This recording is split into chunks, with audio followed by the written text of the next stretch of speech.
একটা ডিম একটা আলু দিয়ে ঝটপট মজাদার নাস্তা তৈরি করে দেখাবো। এই নাস্তাটা আপনারা বিকেলের নাস্তা হিসেবেও পরিবেশন করতে পারেন। চলুন দেখে নেওয়া যাক।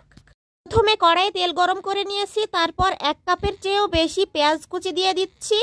এখন দিচ্ছি 4-5টার মতো কাঁচামরিচ কুচি। একটু নাড়া দেওয়ার পর কুচি করে কেটে নেওয়া একটা আলু দিয়ে দিচ্ছি। তারপর 1/2 চামচ হলুদ গুঁড়ো, স্বাদ মতো লবণ দিয়ে ভালোভাবে মিশিয়ে নিচ্ছি। এখন আলুটাকে ভেজে নিতে হবে। আলু ভাজা হয়ে গিয়েছে, কড়াইয়ের এক সাইড করে নিয়েছি। একটু তেল দিয়ে একটা ডিম ভেঙে নিচ্ছি। তারপর 1 চিমটি লবণ দিয়ে ডিমটাকে ঝুরি ঝুরি করে ভেজে নিতে হবে। ডিম আলু মিশিয়ে নেওয়ার পর দিয়ে দিচ্ছি গোলমরিচের গুঁড়ো 1/2 চা চামচের চেয়ে একটু কম। এখন নাস্তা তৈরির জন্য পুরটা একদম রেডি হয়ে গেল। তারপর একটা বাটিতে নিয়ে নিচ্ছি 1.5 কাপ আটা, 2 টেবিল চামচ রান্নার সয়াবিন তেল, চিমটি কালো জিরা, স্বাদ মতো লবণ দিয়ে ভালো করে মিশিয়ে নিতে হবে। অল্প অল্প করে পানি দিয়ে একটা টাইট ফিট ডো তৈরি করে নিয়েছি।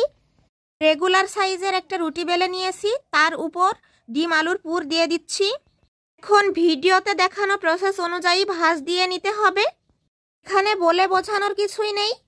ভাঁজ করে নেওয়া হয়ে গিয়েছে, এখন সরাসরি তেলে দিয়ে দিচ্ছি। এগুলোকে চুলার লো আঁচে সময় নিয়ে উল্টে পাল্টে ভেজে নিতে হবে।